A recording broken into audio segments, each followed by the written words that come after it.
Welcome, everyone. Thank you for joining us for another deep dive. Yeah, thanks for having me.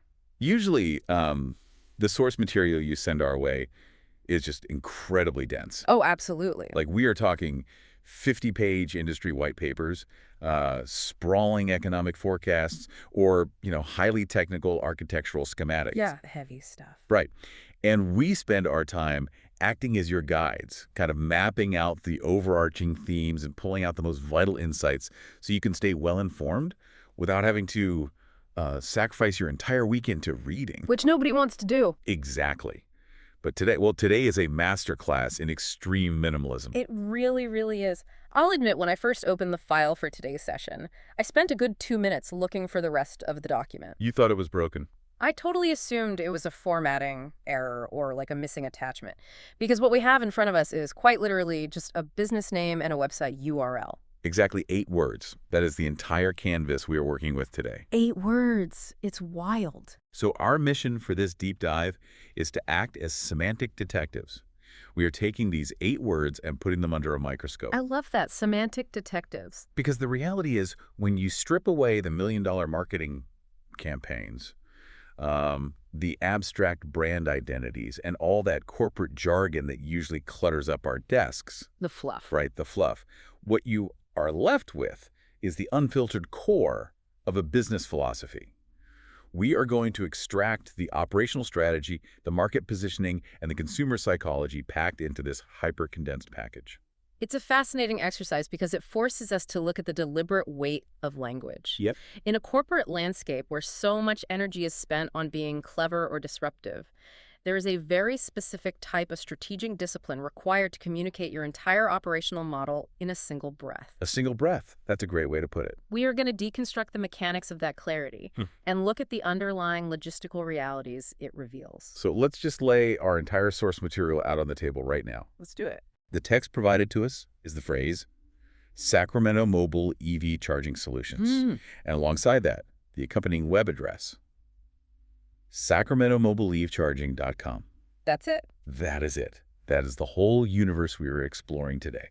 And yet, it functions as a perfectly enclosed ecosystem. It dictates the geographical boundaries, the delivery mechanism, the technical specialization, and the psychological promise to the consumer. Go right there. It is pure, unfiltered utility. Okay, let's unpack this word by very deliberate word. And we have to start at the physical boundary. The geography. Right. The very first word is Sacramento. Mm-hmm. Now, my initial reaction to this is that it feels almost aggressively restrictive. How so? Well, they could have claimed a broader territory. They could have gone with Northern California or Central Valley, or something that gives them room to breathe. By planting the flag specifically in Sacramento, aren't they putting an immediate ceiling on their market share?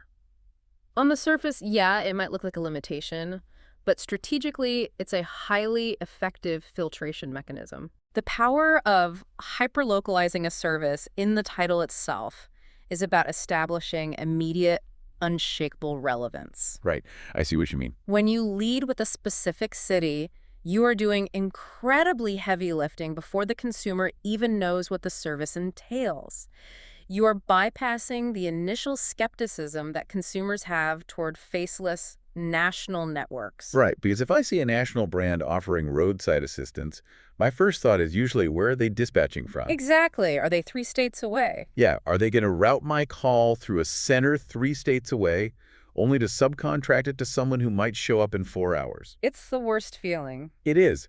By leading with Sacramento, they are establishing a local footprint that implies proximity. Proximity and operational reality. Consider the logistics of the service they are offering. Heavy logistics. Very heavy. If they branded themselves NorCal Mobile EV Charging, a stranded driver in downtown Sacramento might hesitate. They'd be wondering if the truck is currently sitting in San Francisco or Redding. Yeah, that makes perfect sense. By defining the exact operational theater on day 1, word 1, they are communicating rapid deployment. It targets a very specific community and instantly validates the business's relevance to anyone within that geographic fence. It also speaks to the economics of road optimization, doesn't it? Oh, absolutely. Because if your business relies on dispatching heavy, battery-laden trucks to rescue stranded drivers, your margins are entirely dictated by travel time and traffic density. Travel time is everything. Right. If they try to service too wide of a radius, The deadhead miles, the time spent driving back and forth without actively charging a client, would destroy their profitability. It would completely eat their margins. So Sacramento isn't just a marketing hook. It's an operational mandate. That's a crucial point.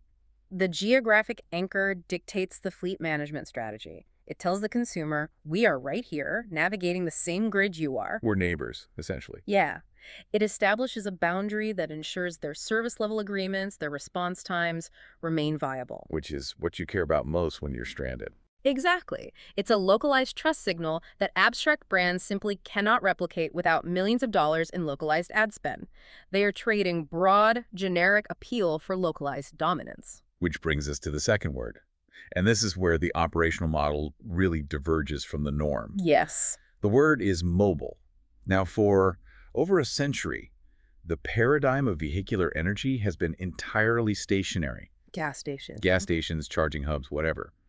The infrastructure is bolted to the ground, and the burden is squarely on the driver to navigate to that infrastructure. What's fascinating here is the complete inversion of that traditional model. Yeah, it flips it completely. Just by inserting the word mobile, this business fundamentally rewrites the logistical expectations. We are so conditioned to the concept of seeking out the energy source, navigating to a centralized hub, that we often overlook the inherent friction in that model. Especially within the current EV landscape. Exactly. Mobile shifts the center of gravity. The infrastructure now travels to the vehicle. And the logistical implications of that are massive. Matt. Because we aren't talking about tossing a lightweight generator into the back of a pickup truck. No, not at all. Delivering meaningful charging capacity, whether that's high amperage level 2 charging or DC fast charging, requires serious, heavy hardware. We're talking thousands of pounds. Right, they are hauling massive battery banks. The capital expenditure and the physical engineering required to make this mobile is significant. It is, which means the word mobile isn't just describing a delivery method. It represents a massive infrastructural workaround. A workaround for the grid itself. Yes. Think about the current gaps in the EV ecosystem. There are large segments of the population, like apartment dwellers or people relying on dense urban street parking, who are functionally locked out of the home charging paradigm. They just can't plug in at home. Right. And public charging infrastructure, while growing, still faces well-documented issues of reliability, queue times, and optimal placement. So by being mobile, they are essentially acting as a dynamic patch for the gaps in the stationary grid. That's exactly it. If the municipal grid can't easily reach a specific neighborhood, or if a bank of public chargers is suddenly offline, this business physically drives the grid to that location. It completely changes the power dynamic of the user experience. The word mobile transforms this from a standard utility into an on-demand concierge-level intervention. Concierge service. Yeah, it acknowledges that the stationary infrastructure is not always perfectly aligned with the driver's immediate reality. By untethering the charger from the pavement and putting it on wheels, the mobility itself becomes the primary value proposition. Wow, so the electricity is almost secondary. Exactly. The delivery mechanism is what you are actually purchasing. I think that's the core insight here. The electricity is just the commodity. What you're actually buying is the geographic flexibility and the time saved. Time and convenience. And that leads us directly into the third component of the name, EV charging. It's incredibly specific. Very targeted. They aren't casting a wide net with automotive rescue or general roadside assistance. And they absolutely shouldn't. The technical divide between internal combustion engine vehicles and modern electric vehicles is too vast for generalized messaging. Right, it's two completely different systems. If you run a traditional towing or roadside assistance company, your dispatch parameters are well established and mechanically straightforward. But an EV represents a high-voltage, software-heavy ecosystem. Yeah, if I'm sitting on the side of the highway with a depleted battery pack, a traditional tow truck showing up with a standard jumper cable does me absolutely no I good. can't do anything for you. The intervention requires specialized hardware. It requires digital handshakes between the charging unit and the vehicle's battery management system before a single electron can even flow. Which is precisely why stating EV charging with such laser focus is a masterstroke in disqualification. It's qualification. Yeah, filtering out the bad leads. A huge part of operational efficiency is filtering out bad leads. Oh, I see. By putting EV front and center, they are immediately disqualifying themselves from irrelevant service calls. They aren't going to waste valuable dispatch time fielding calls from people who locked their keys in a 2005 sedan or need a radiator hose patched.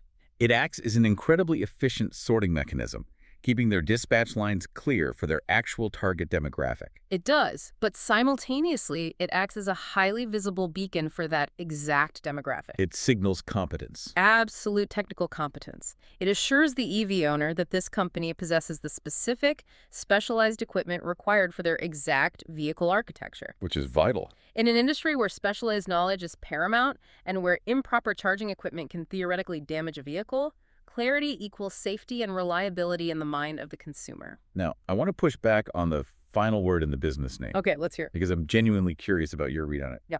The word is solutions. Ah, yes. Solutions. Sacramento Mobile EV Charging Solutions. I'll be honest, my immediate instinct whenever I see the word solutions in a corporate name is to roll my eyes a bit. You're definitely not alone in that. It often feels like generic corporate filler, a consultant's buzzword that got tacked onto the end to make it sound more official. Like they needed an extra syllable. Right. Why did they just use services or company or dispatch? Do solutions actually carry any real semantic weight here, or is it just fluff? If we connect this to the bigger picture, the distinction between a service and a solution, particularly in this specific market context, is actually profound. Okay, lay it on me. I agree that in many B2B contexts, solutions has been diluted into a meaningless buzzword. Absolutely. But we have to look at the psychological state of their specific end user. A service implies a standard, emotionally neutral transaction. You pay a fee, a routine task is performed, the contract is fulfilled. Like hiring a landscaper or a standard courier, it's routine maintenance. Correct. But a solution implies the preexistence of a problem. Oh, interesting. And in the context of mobile EV charging, we aren't talking about a minor scheduled inconvenience.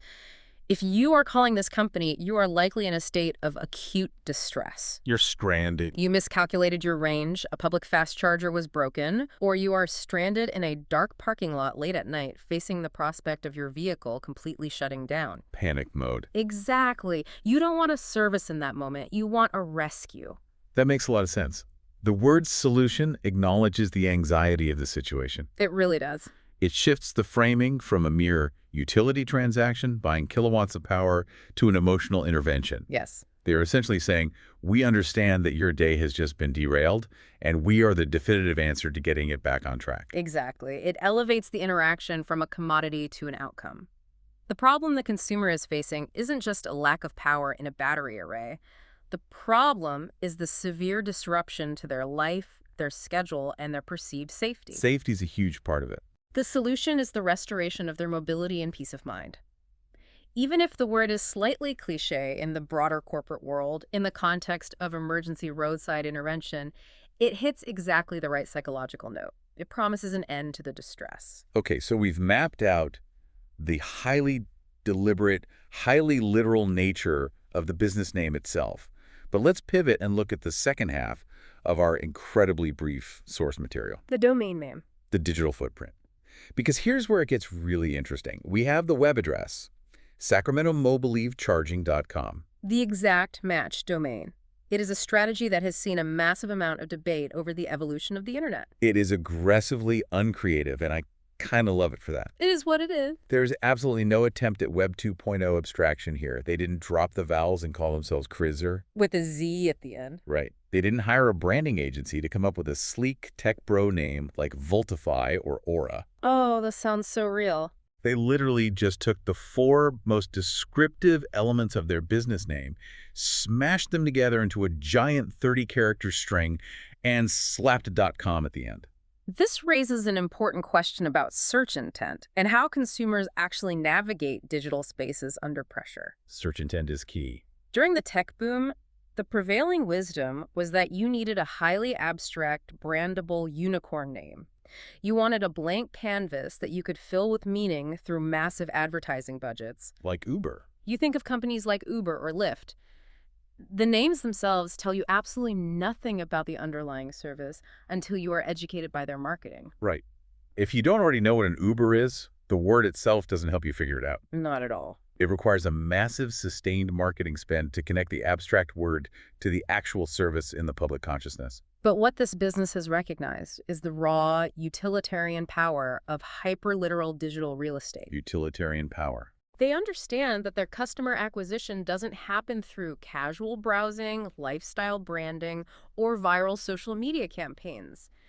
Think about the specific user journey here. The person is probably sitting in their car. Right. The person who needs this business is sitting in a disabled vehicle, pulling out their smartphone, and frantically typing their exact problem into a search engine. They're typing Sacramento Mobile EV Charging straight into the search bar. Precisely. And the search engine algorithms, which prioritize relevance and exact keyword matches for local services, are going to see a domain that is a letter-for-letter match to the user's query. It's perfect alignment. It creates a completely frictionless bridge between the consumer's moment of panic and the business's offering. There is zero cognitive load. When you see Sacramento Mobile EV Charging.com pop up in the search results, you don't have to click the About Us page to figure out what they do. Processing. You don't have to decipher a clever marketing slogan. The domain itself does all the heavy lifting. It acts as the advertisement, the confirmation of relevance, and the portal, all simultaneously. It relies entirely on absolute digital literalism. It might not be the kind of name you can print on a trendy t-shirt, and it might make a graphic designer cringe, but it is ruthlessly effective for capturing high-intent search traffic. Ruthlessly effective. It respects the urgency of the consumer situation. When you are stranded, you don't want clever branding. You want clear answers. I want to pause here and connect this directly back to you, the listener. This is an important takeaway. Because unless you are currently planning to launch a mobile charging fleet in Northern California, you might be wondering how analyzing this hyperliteral naming convention actually applies to you. Right, why does this matter? Whether you are an entrepreneur structuring a new venture, a manager drafting an internal proposal, or just someone trying to communicate a complex idea to a client, there's a massive universal lesson here about the trap of being clever at the expense of being clear. That is the ultimate takeaway from this minimalist source material. We operate in an environment of total information saturation. Completely saturated. Every day, audiences are bombarded with thousands of abstract concepts, vague mission statements, and clever marketing hooks. The natural instinct, when trying to stand out in that noise, is to be as creative and disruptive as possible. We all want to be the unicorn. We want to sound sophisticated and unique. But sophistication often breeds confusion.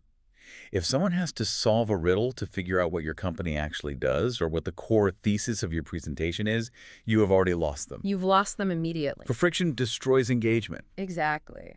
What this 8-word source material proves is that there is undeniable gravitational power in stating the absolute truth of your value proposition without any pretense. Just say what you do. When you force an audience to guess, you introduce doubt. This business model requires zero guesswork. You know the exact geography, the exact delivery mechanism, the specific technical niche, and the intended outcome before you even open the website. It is the ultimate expression of operational confidence. It says, we don't need to dress this up with flashy branding because the utility of what we do speaks for itself. Pure confidence. That level of straightforward, unfiltered communication builds immediate trust.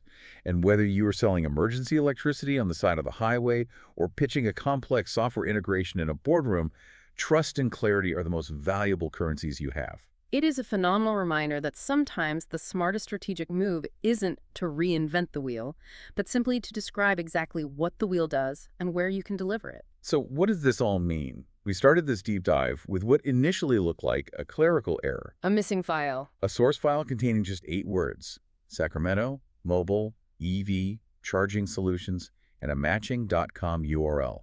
But by acting as semantic detectives, we have managed to unpack a highly sophisticated, fully realized business strategy. We covered a lot of ground. We explored the logistical brilliance of hyper-localizing to a specific city to optimize dispatch routes and build immediate community trust. We analyzed the paradigm shift of the word mobile, bringing the infrastructure directly to the user and acting as a dynamic patch for the stationary grid. The concierge intervention. We looked at how EV charging filters out irrelevant leads while signaling deep technical competence.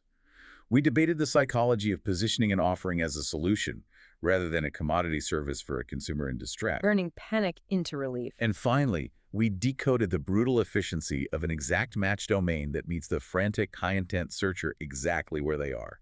It is a stunning amount of strategic density squeezed into a handful of syllables. It really is a masterclass in concise communication. But as we wrap up, it leaves us with a fascinating paradox to consider. Oh, a paradox. Because while this hyper-specific, ultra-literal approach is undeniably brilliant for establishing a strong initial foothold and dominating local search traffic, it creates a very specific structural challenge for the future. I want to leave you with this final thought to mull over. Okay, let's hear it. When a business constructs its entire identity, its legal name, and its digital footprint around a highly restricted geographic boundary and a single specific function like Sacramento Mobile EV, charging, what happens when they inevitably succeed and want to scale? Right. What happens on day 2? Exactly. What happens when they want to deploy a fleet in neighboring Roseville or expand down the valley to Fresno? Or what happens if the technology evolves rapidly and they realize there is a massive secondary market for mobile battery swapping or solar array troubleshooting or even specialized autonomous vehicle recovery? They're locked in. They have optimized so perfectly for their current iteration that any significant pivot makes their name functionally obsolete. Does this ultimate, perfectly descriptive naming strategy eventually become a descriptive cage that fundamentally limits their own ability to evolve? The descriptive cage. Yeah. That is such a compelling concept to end on. You engineer the absolute perfect box for your current market, and then you have to figure out how to shatter that box the second you outgrow it. It's a tough balance. It is the ultimate double-edged sword of hyperliteral branding. Definitely something for you to chew on the next time you are naming a project or defining your own scope of work. Thank you so much for joining us on this incredibly focused, surprisingly deep journey of discovery today. We appreciate you trusting us to unpack the subtext, even when the text itself is just 8 words long. We will catch you on the next deep dive.